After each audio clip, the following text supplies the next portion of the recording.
Shiva news चॅनलमध्ये आपल्या सर्वांचे सहर्ष स्वागत। चला तर पाहूया आजच्या काही घडामोडी। कुत्र्याच्या पिसाळलेल्या हल्ल्यात 10 जखमी। निपाणीतील घटना।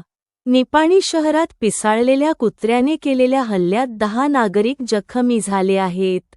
सोमवारी सकाळपासून सायंकाळी 5 वाजेपर्यंत या कुत्र्याने अनेकांचा चावा घेत परिसरात दहशत निर्माण केली आहे। या घटनेत सुनील गुरव, नजमा बागवान, सुलोचना कमते, हजरत बागवान, मिनाज अब्दुस्सलाम बागवान यांच्यासह अनेक वृद्ध महिला जखमी झाल्या आहेत। चिमगावकर गल्ली परिसरात पिसाळलेल्या कुत्र्याने अचानक नागरिकांवर हल्ला करण्यास सुरुवात केली। यामध्ये 5 ते 7 जण जखमी झाले। त्यानंतर सायंकाळी पुन्हा अनेक भागात केलेल्या हल्ल्यात आणखीन 5 ते 7 जण जखमी झाले आहेत। जखमींना महात्मा गांधी रुग्णालयात दाखल करून रेबीज प्रतिबंधक लस देण्यात आली। पिसाळलेल्या कुत्र्याने दिवसभर परिसरात दहशत माजविली होती।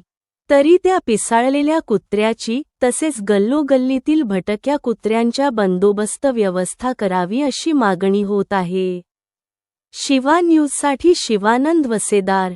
चॅनेलला लाईक व सबस्क्राईब करायला विसरू नका। बेल आयकॉन क्लिक करा।